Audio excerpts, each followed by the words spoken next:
Okay, I guess we can get started. Thank you all for joining us today. This is the Data for Good seminar.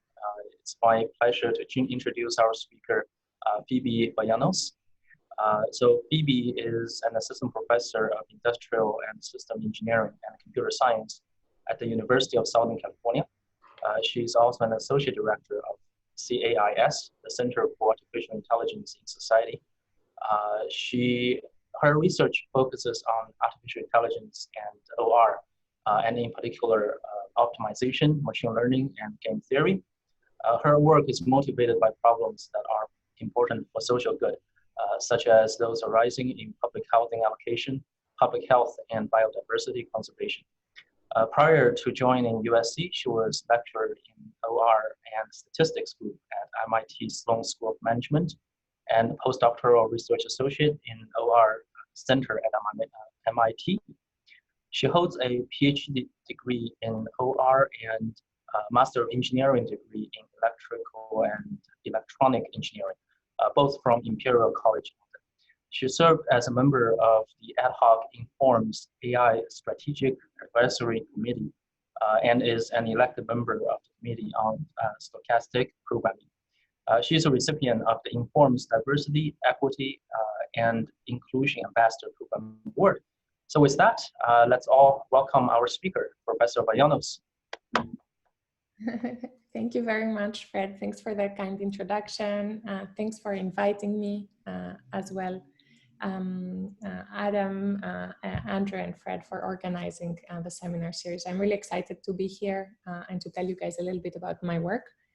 So at the very high level today, I'll be talking about two projects, but before telling you about them, I'd like to give you a bit of an overview about my kind of research approach and how I approach my work.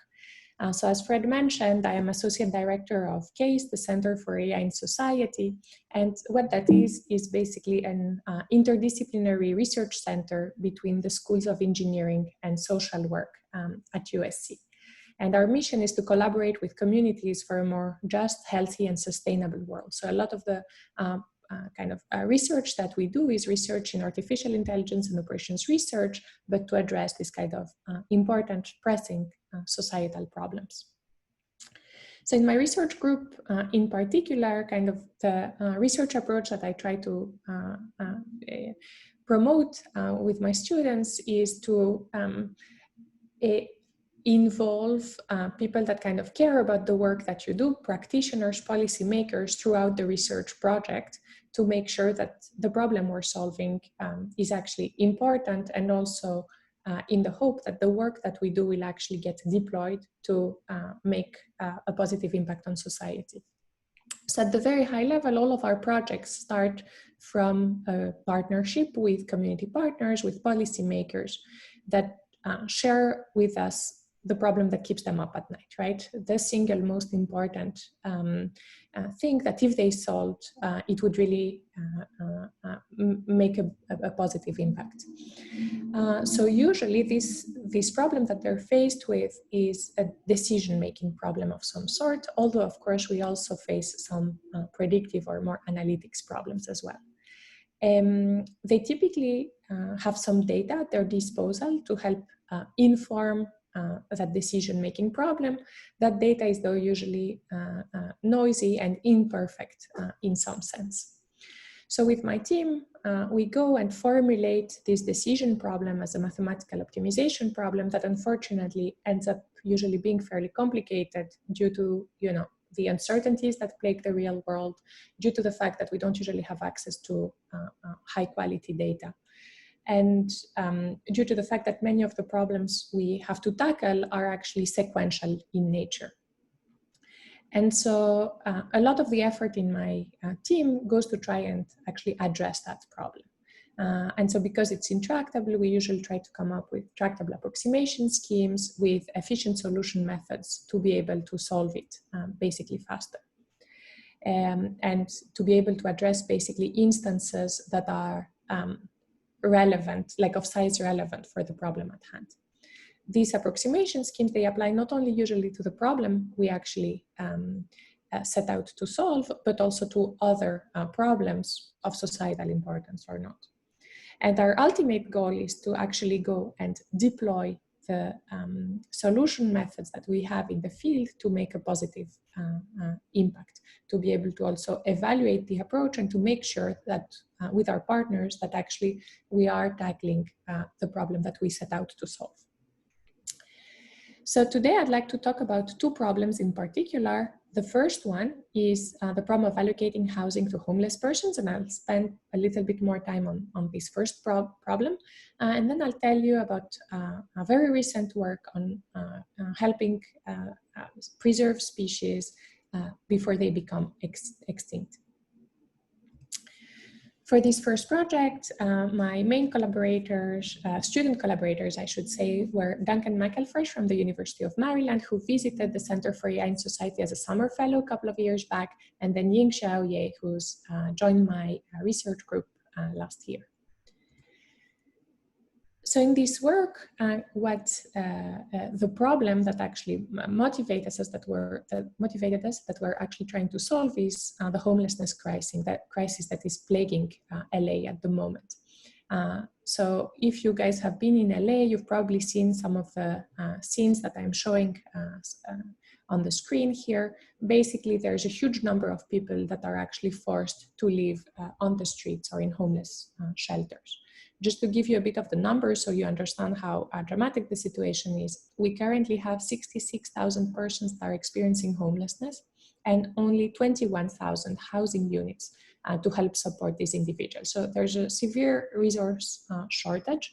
And so, of course, then comes the question of who should be getting this resource.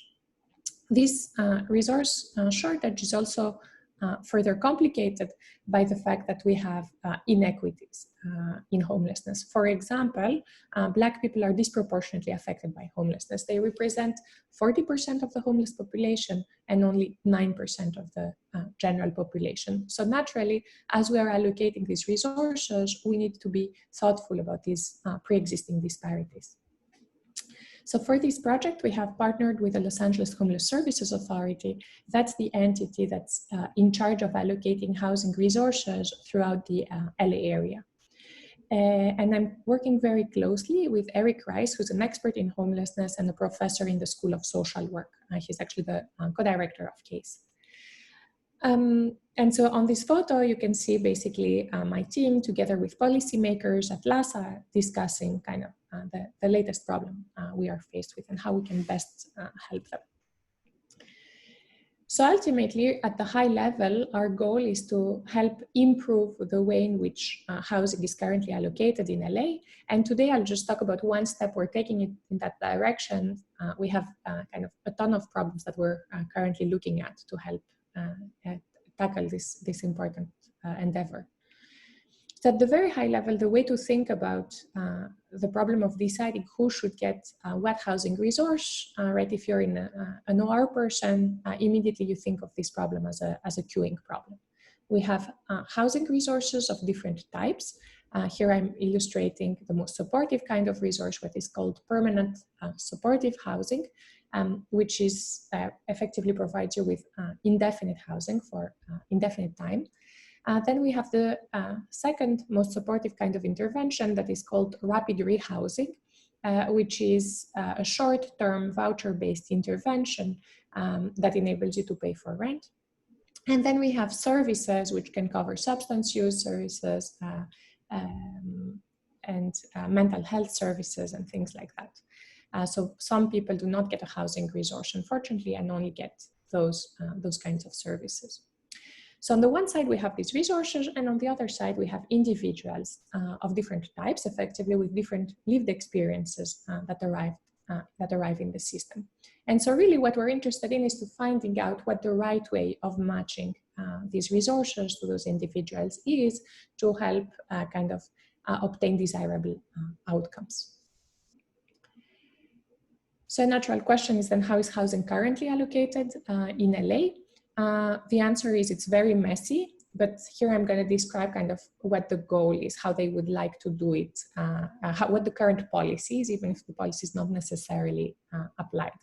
So the idea is the following: you enter the system And as you enter the system, you are assessed. So what this means is you answer a series of questions about your lived experiences. So I'm showing just 3 of the questions here. Where do you sleep most frequently? How long has it been since you live in stable housing, and so on? Depending on how you answer each question, you get a score, and then all your scores are added up together to give what is called your vulnerability score. This vulnerability score is meant to predict how likely or not you are to exit homelessness if you're not given any support. The most vulnerable people are basically less likely, and so it would seem natural that because they're more vulnerable, they should get more supportive housing resources. And indeed, the idea is that those that score the highest get these most supportive housing resources, those that score in the middle get rapid rehousing, and those that score low will only get services. So this policy, it suffers, so it's great in some sense because it's very natural to want to support more those that are the most vulnerable. On the other hand, it's not tied to outcomes. What I mean by this is that there is no sense here that the people who are the most vulnerable really need the most supportive resources. Perhaps they could, for example, exit homelessness if they got rapid rehousing. Not only that, but in principle, it does not really try to optimize like some objective, right? And so what we set out to do with LAHSA is to try and design something that is gonna achieve some goals. And so we sat with LAHSA and tried to understand, well, what it is that they're looking for in a policy for allocating housing resources. In other words, you know, what is their objective that they'd like to optimize? So they mentioned three things to us. They mentioned that they'd like the policy to be as efficient as possible, so to have as many exits from homelessness as possible. They would like it to be fair, meaning that resources are in some sense allocated fairly, and they would like it to be interpretable in the sense that we can explain or justify why someone got a resource rather than someone else.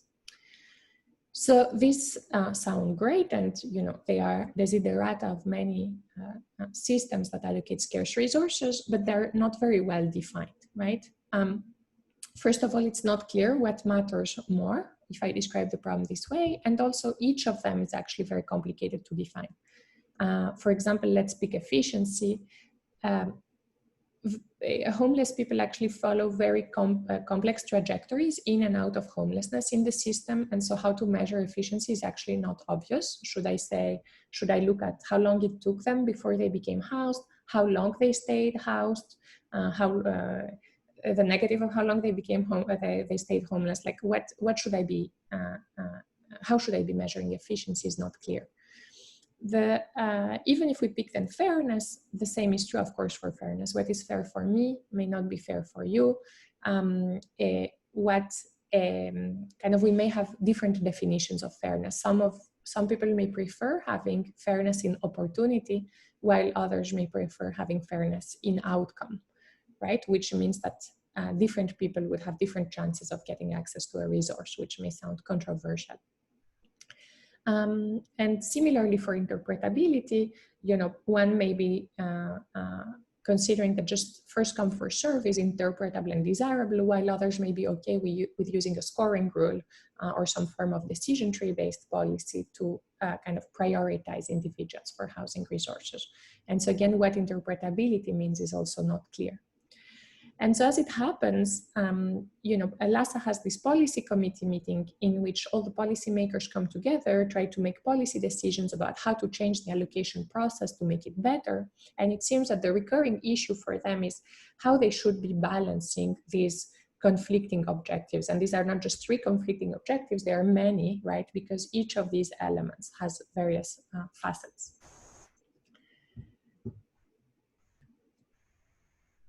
So naturally, you know, as a person working in AI and OR, this problem is a preference elicitation problem, right? What we would like to learn is what the objective function of our policymakers actually are. So the way to think about this is as follows. What I'd like to do ultimately is to understand how you value the different characteristics of a policy And one way of doing this is to ask you to compare policies, for example, in terms of their outcomes, in terms of their interpretability characteristics, and so on. So let me illustrate this with a very simple example. Here we have two policies, policy A and policy B. And here I'm just focusing on fairness in outcomes versus efficiency. So policy A on the left is a policy that overall has fairly high chances of exit from homelessness. It's quite efficient. Any given individual would have about 75% chance of exiting homelessness. On the other hand, it's quite unfair because white people are far more likely to exit homelessness than Black or Latino homeless people. Looking at policy B, on the other hand, this one is less efficient. You have 50-50 chance of exiting homelessness for any given individual, but it's extremely fair. So now by asking, do you prefer outcome A or outcome B, I can learn something about how much efficiency you're willing to sacrifice to get fairness, for example, or about how much you care about efficiency and how much fairness you're willing to sacrifice to get high efficiency. And in fact, usually, so if I'm in a front of a live audience, basically people are torn. Some people prefer policy A, some people prefer policy B. And really by getting answers to these questions, we're able to learn something about the preferences of our policymakers. Of course, then the challenge is that it's not clear which questions I should be asking, right? There's a ton of policies I can choose from to be able to build these comparison queries. And unfortunately, there's only limited time. I can't, we did a test with real people and it takes about 20 to 30 seconds to answer a pairwise comparison. Typically, they are a little bit more involved because they involve more dimensions, more characteristics for the policy. And so, if there's 1,000 possible queries I could ask, I don't possibly have time to do that for everyone. So the key question we were interested in addressing here is which questions should we be asking to get the most possible information, or the most useful, I should say, information from our policymakers. So there's a very rich literature on preference elicitation. At the high level, it falls in two categories, stochastic methods and then polyhedral methods, which were actually advanced by Olivier Toubiat in Columbia University. And at the very high level, there are differences just in terms of the modeling. One, the stochastic method operates in a Bayesian setting, starting with a prior that's updated as more information is revealed, and polyhedral method, which don't model uncertainty using distributions, but rather model it as being set-based, as one would do in modern robust optimization.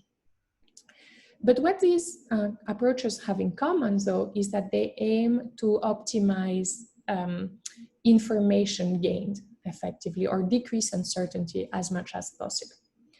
In our approach, we're going to set ourselves apart by trying to not gather as much information as possible, but rather trying to gather as much information as possible that is useful for the downstream recommendation problem. In fact, we're going to try and make queries that are optimal in the sense that they help best optimize our downstream objective function, the one that actually makes the recommendation. So let me tell you a little bit about our proposed model before actually formulating the problems that elicit the preferences. So first of all, we must model our candidate policies. We view policies as items in some sense that are characterized by their features. We have J features. Each feature just measures either interpretability, efficiency, or fairness. In our experiments, we had in the order of 10 to 20 features typically. And we collect all of these features in a feature vector, which I will usually be calling X with some form of superscript to indicate a particular item. And this feature vector uniquely characterizes our policy.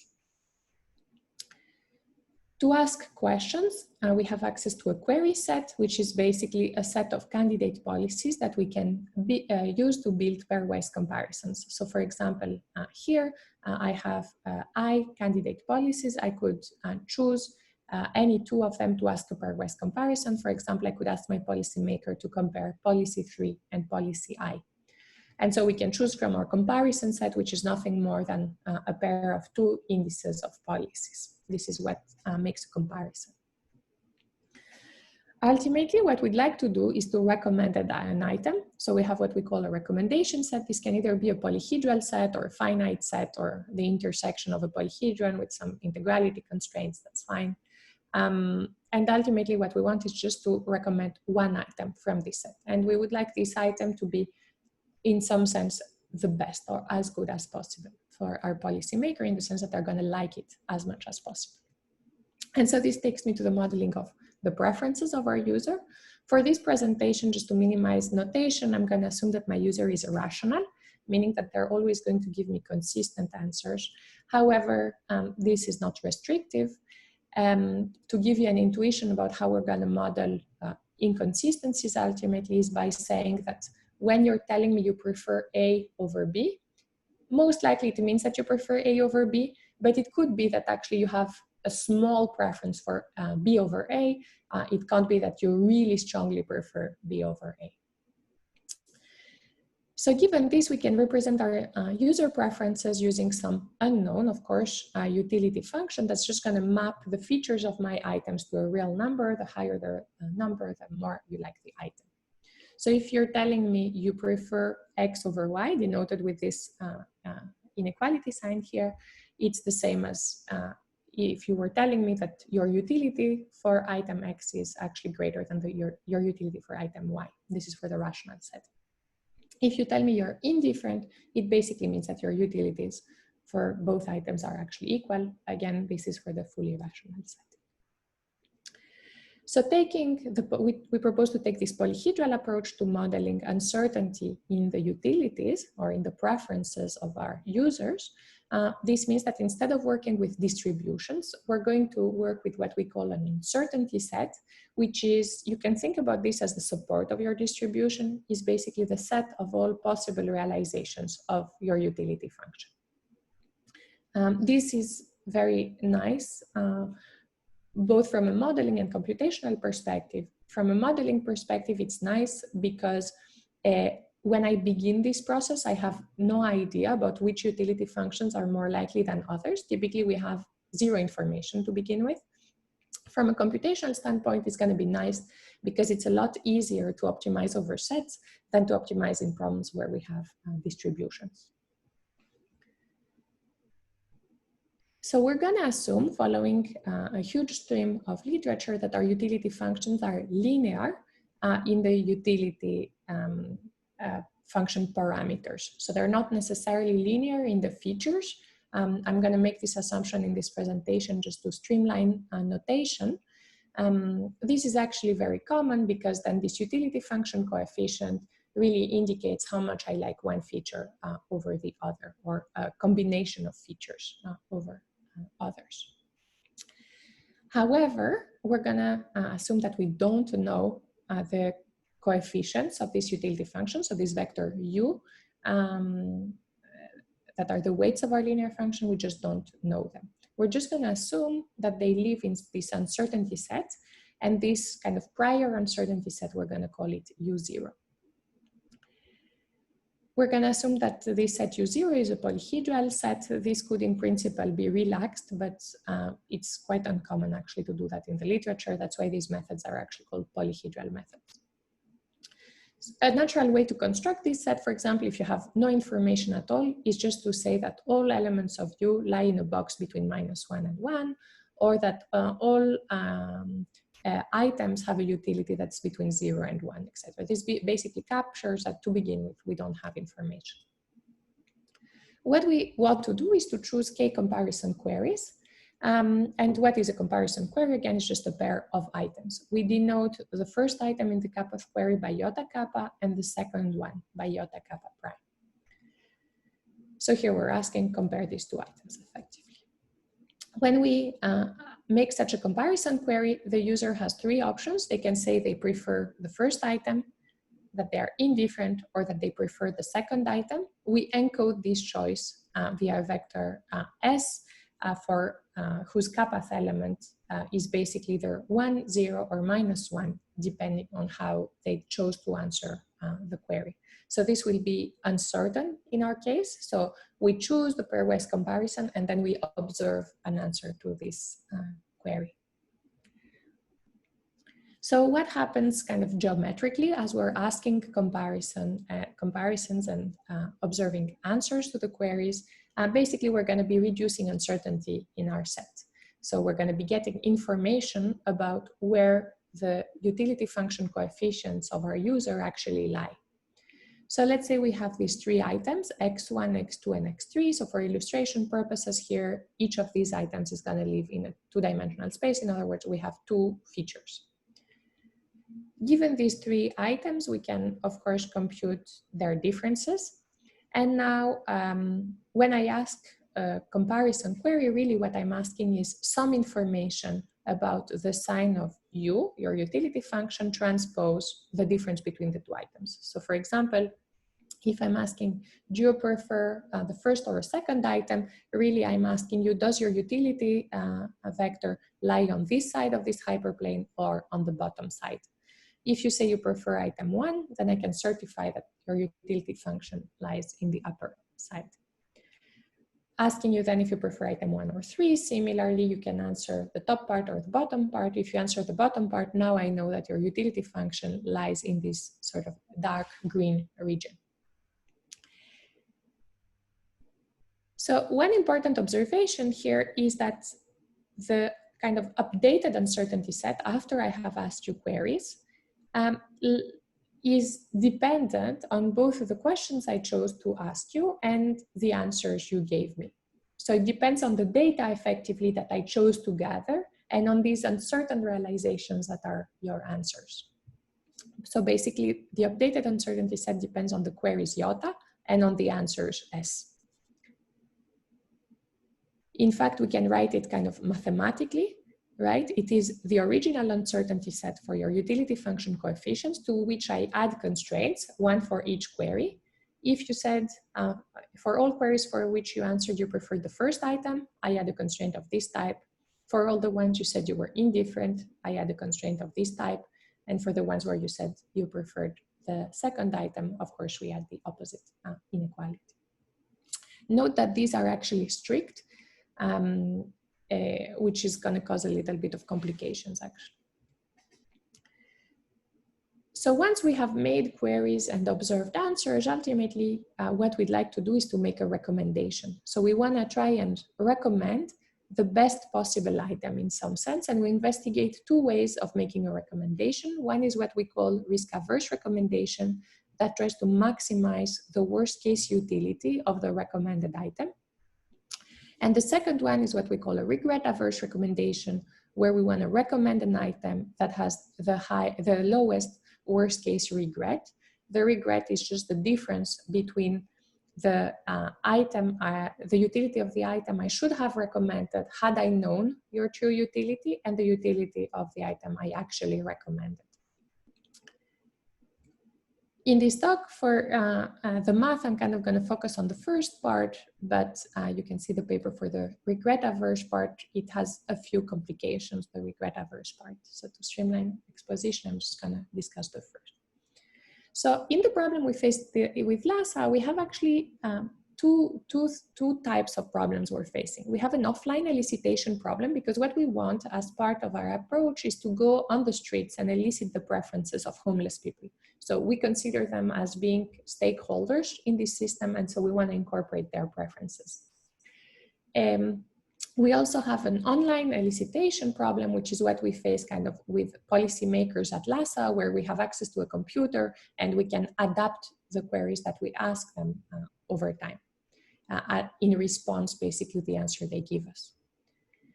So in the offline elicitation, we have K queries. We want to decide them in advance what queries they're going to be. We're going to go, we're going to ask them, and then we're going to observe the answer and ultimately design the policy.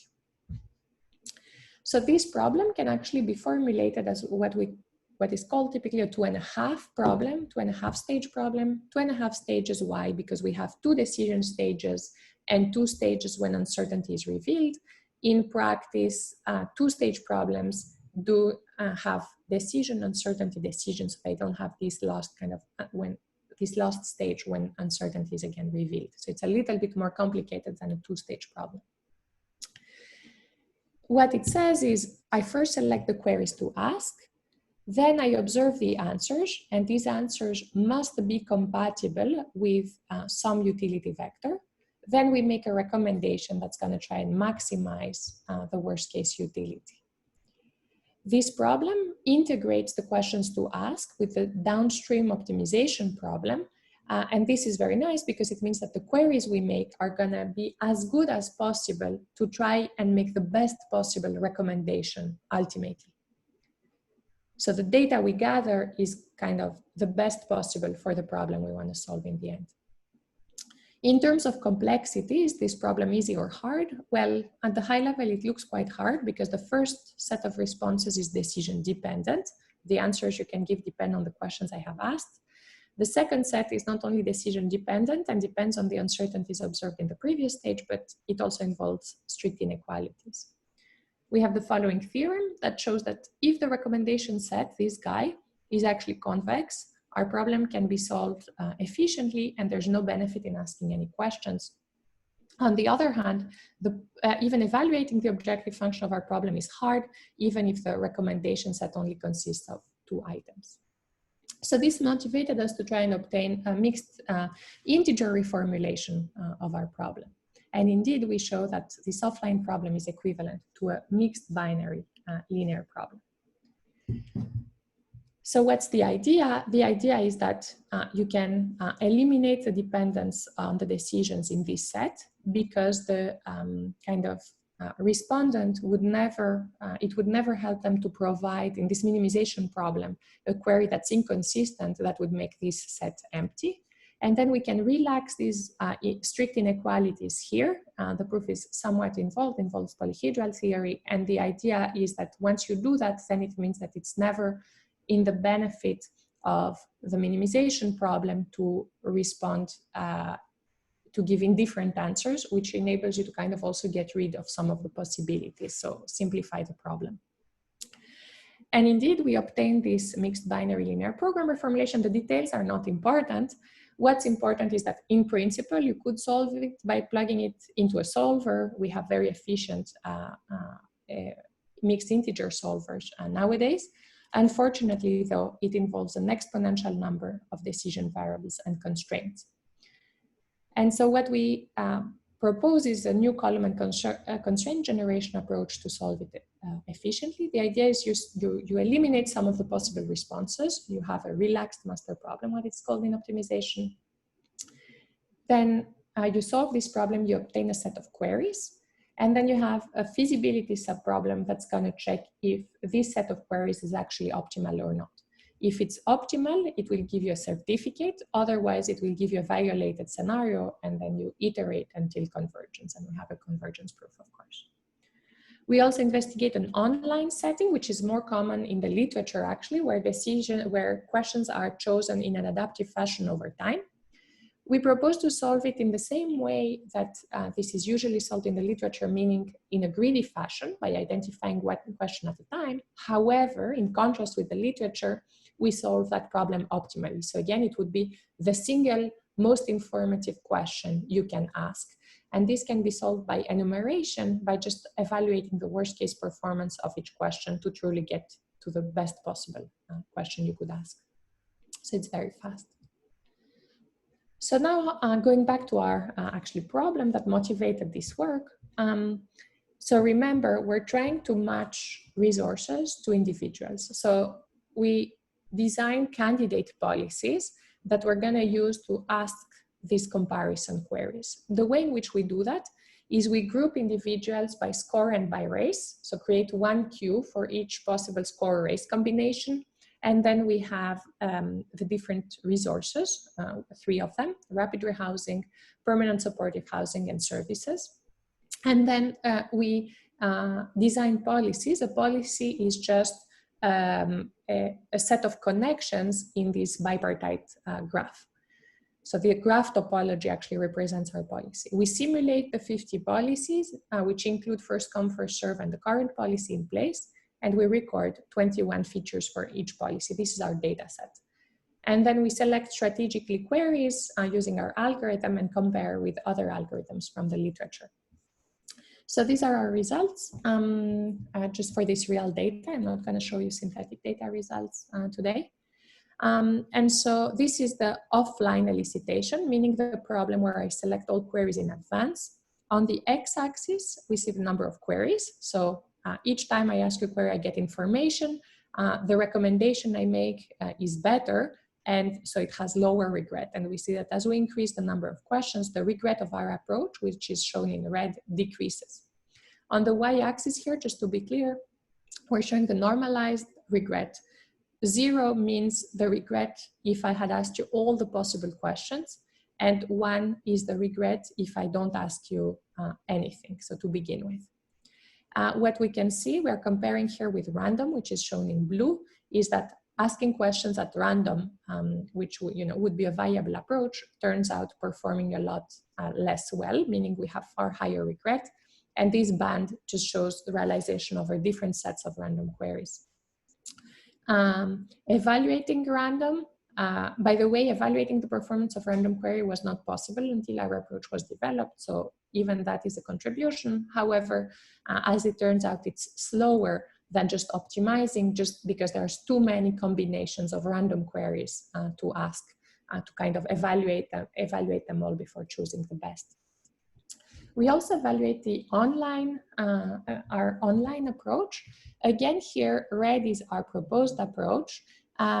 However, in this setting, there were other approaches we could compare to. Blue is still random.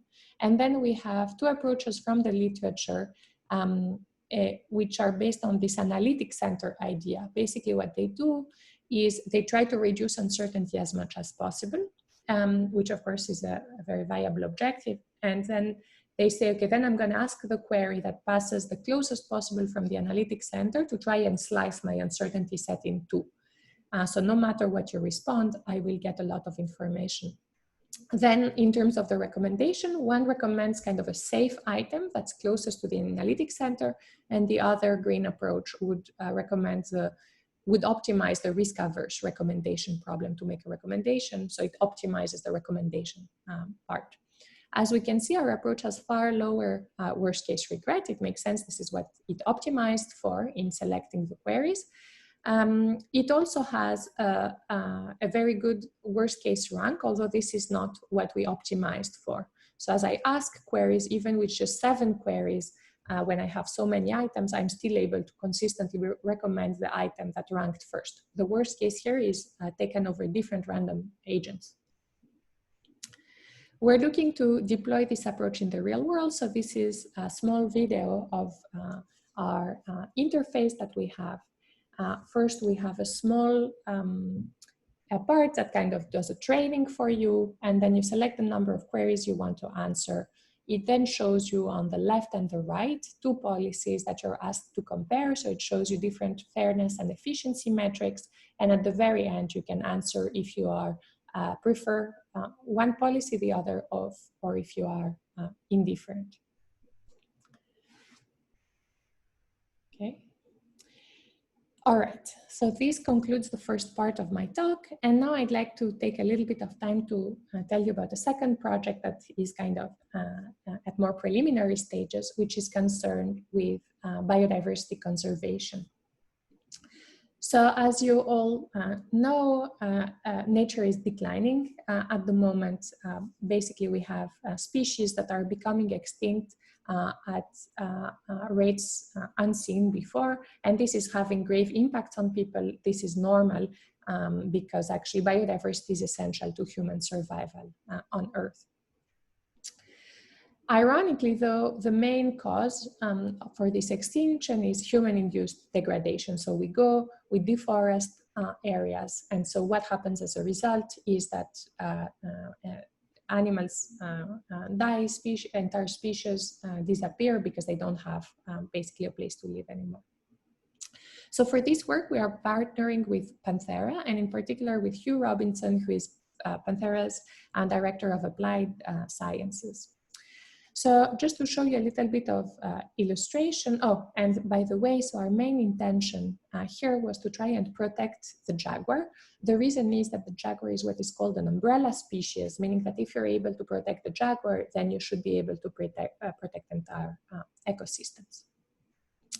So here what happens is that here's a kind of illustration based on papers from the literature that show that as agriculture and urban density took over, this really reduced the historic range of the jaguar to effectively this current range, the green area. So one effective way of actually trying to preserve species is to protect land. The idea is that you're going to go and protect specific parcels of land, for example, by easing them to ensure that they cannot become what we call developed, which could be due to deforestation, agriculture, or whatnot. The main issue in this problem is that we have a budget that is not made available to us in advance to purchase the land. Instead, it's made available over time. And not only that, well, we don't know which parcels are going to be developed, right? There is uncertainty in the projected human land use. In particular, this uncertainty is endogenous. What does this mean? That it depends on our decisions. And that's the whole point here. The specific intention of protecting land is that if we protect it, it can no longer become developed. So by taking these conservation actions, we are changing effectively what the possible realizations of the uncertain parameters actually are. Ideally, we would like our conservation plans to be robust. The reason is, so meaning that they work well no matter what happens in the future. The reason is that if something goes wrong and we lose a parcel, effectively this risks jeopardizing entire ecosystems forever, and we will not be able to recover these animals that were lost or these species that became extinct. We would also like it to be data-driven, so basically use any available data to help make the best possible decisions.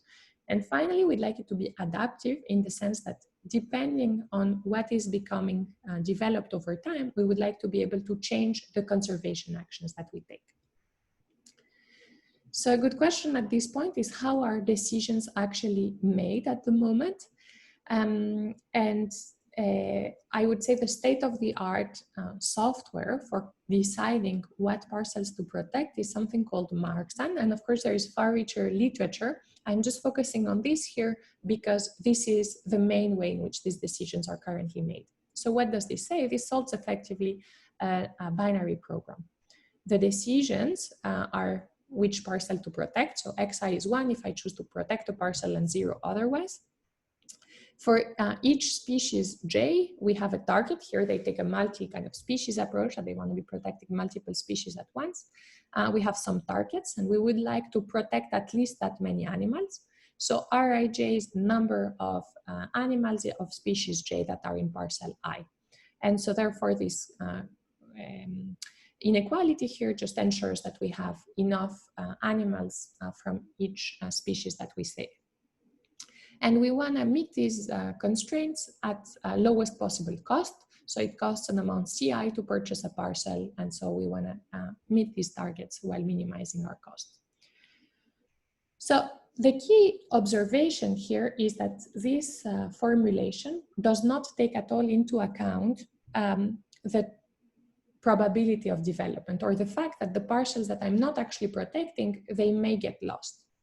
Why is that a problem? Well, it's a problem because, you know, if I try and protect a parcel that has very high value, meaning it has a lot of animals from a specific species that are there, but that parcel is actually very unlikely to become developed, I'm effectively wasting my money.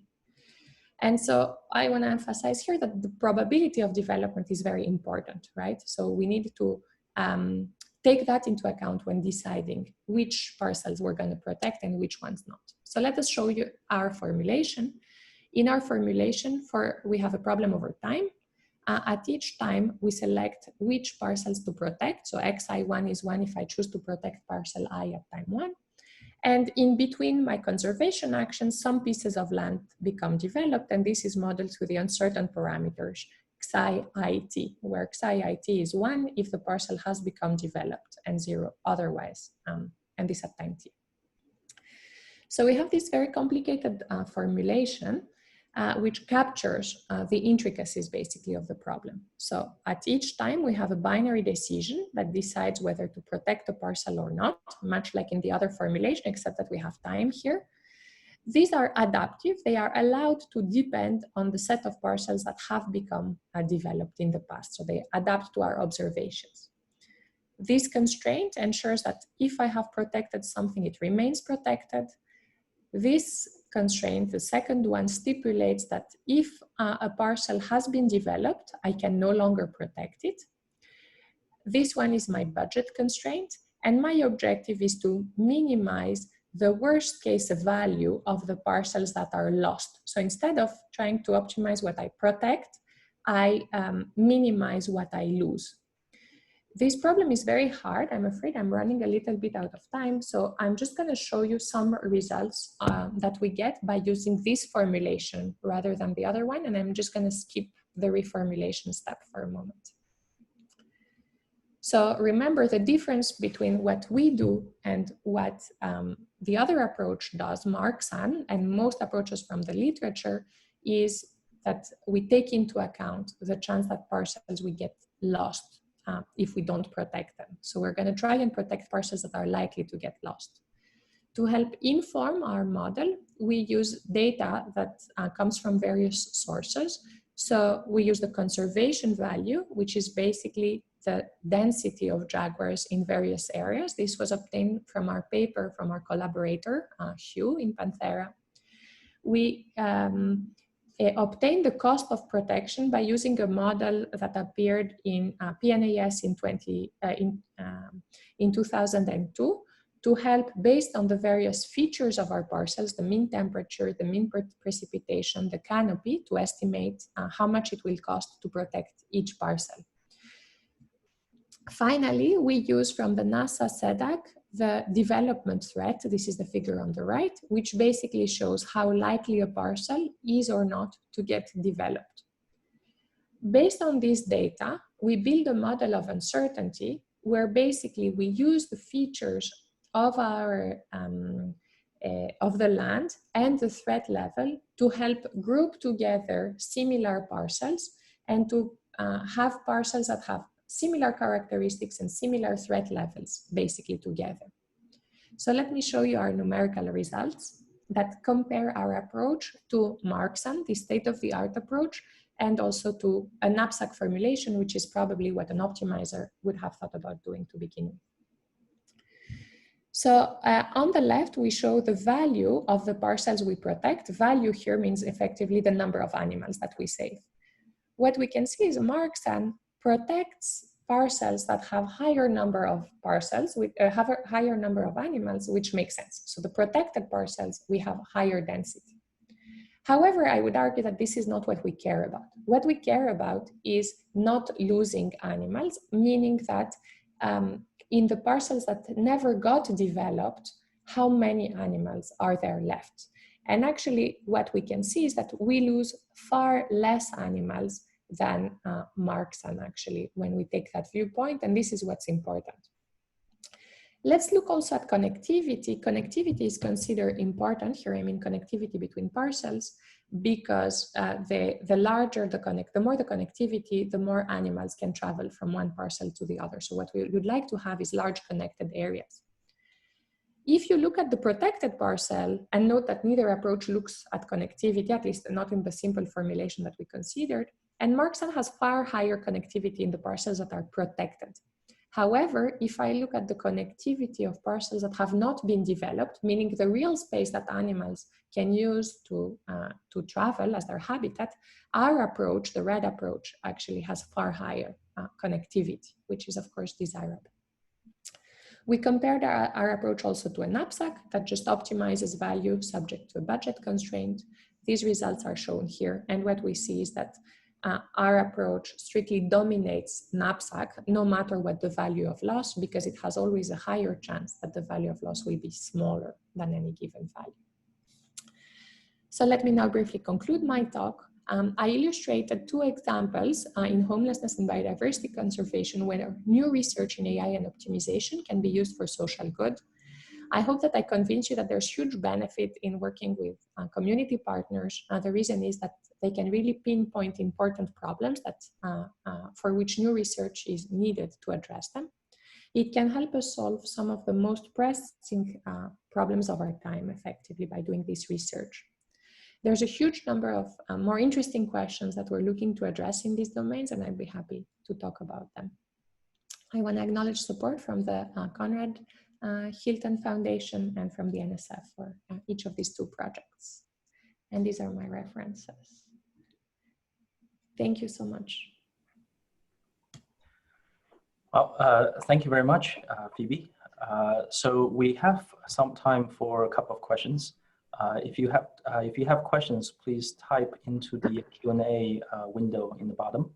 I think we already have a question. Phoebe, do you want to address them? Yeah, so let me read it out loud. So the first question says, regarding the homeless services analysis, I want to understand better how uncertainty of outcomes impacts the optimization you described so clearly.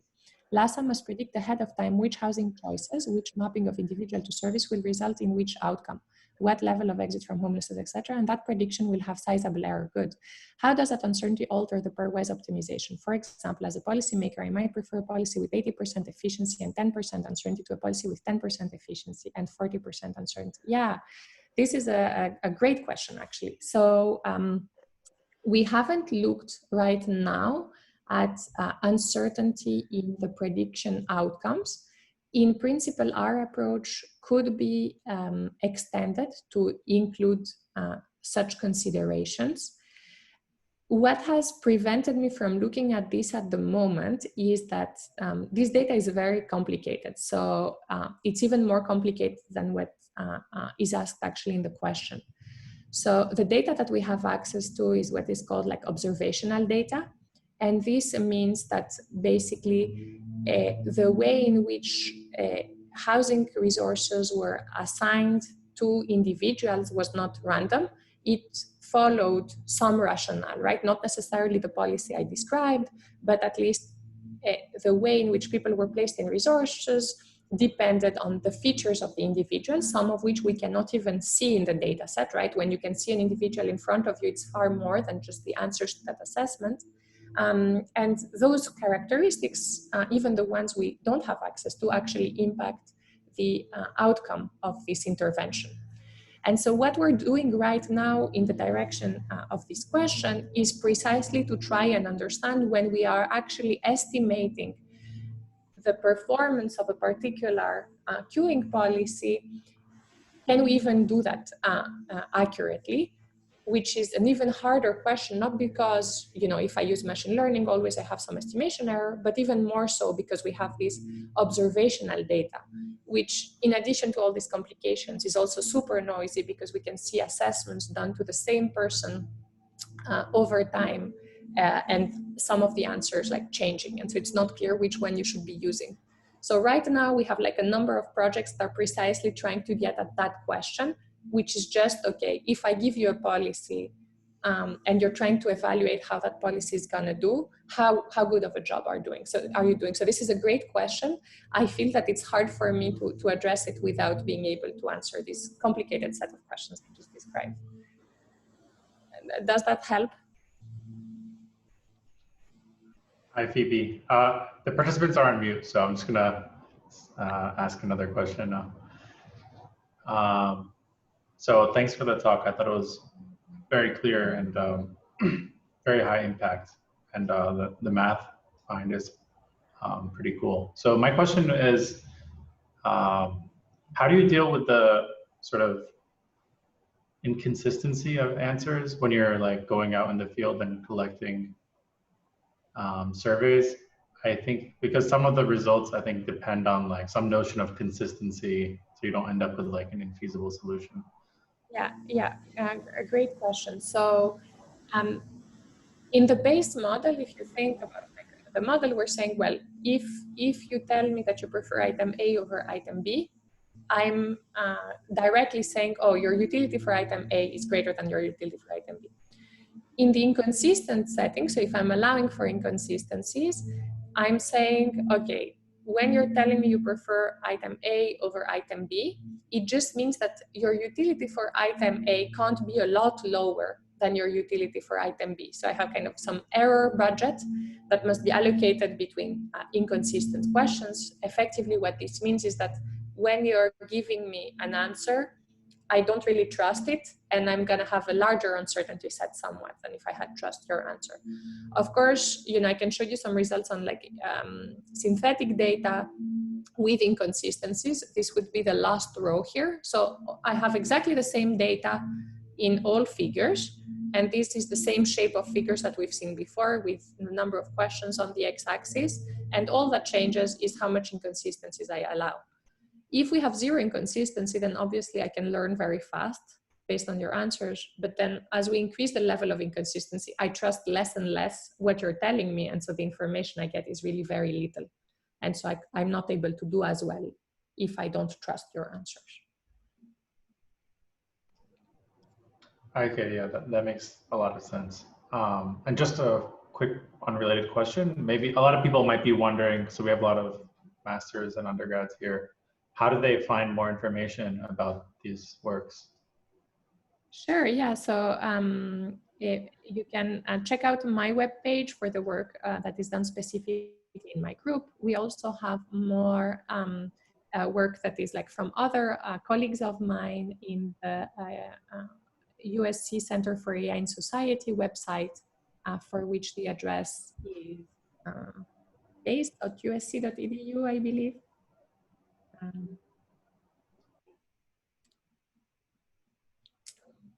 And so this would describe other projects that we're doing in disaster resilience, etc.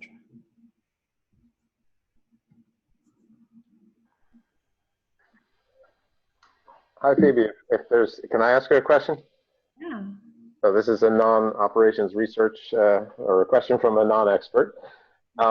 So you're looking at problems which many cities and governments have of optimizing with a fixed resource budget, but I'm wondering if your approaches can also provide insight. So once you choose a sort of an optimal policy, can provide an insight into which resources could be, if you could augment some resources, if you have a limited budget, to add. So in your case, for the housing problem, as I understood, there were different types of housing options that maybe adding an incremental increase to one or some blend of those might, you know, have a large impact. Would your approaches help with that kind of question? Yeah, good. That's a really great question. So they could be adapted to that problem. They don't directly apply. So, you know, a lot of the work we're doing is try to evaluate different policies. And so, you know, you could in principle kind of try, okay, increase the amount of that you have of one resource, and then see what would happen as a result in terms of the efficiency of your system. So in the evaluation step, but it doesn't really right now answer the question, okay, if you were to choose, if you had X amount of money, where would you allocate it? But that's a great point. That's definitely an interesting question for that. Yeah. Thank you.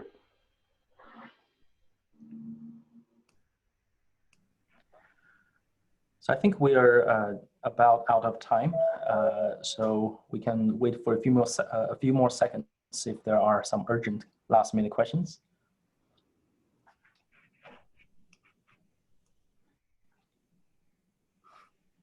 Yeah, thanks to everyone.